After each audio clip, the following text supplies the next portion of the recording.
Meski sudah lama dipeributkan, namun pencemaran limbah batubara di Kabupaten Aceh Barat masih saja ditemukan. Bila sebelumnya batubara hanya ditemukan di Desa Penagapasi, Desa Langung, dan Desa Penagarai, Kecamatan Merbau.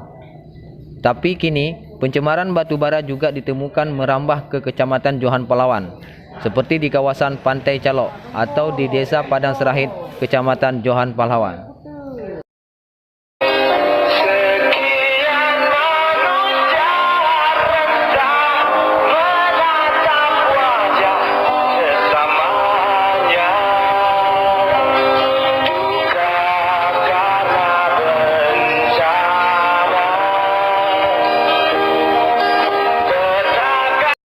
Hasil pantauan sementara pada Kamis 19 September 2019 sore, ceceran batubara di Pantai Calok mulai merusak keindahan pantai.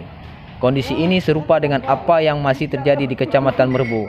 Sebagian titik air laut pun mulai berubah menjadi hitam.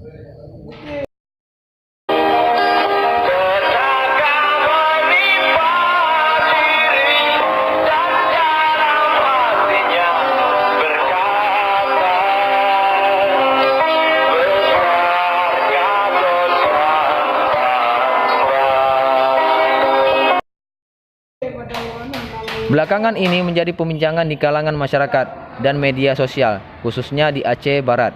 Namun hampir tidak ada pengawasan terkait masalah ini.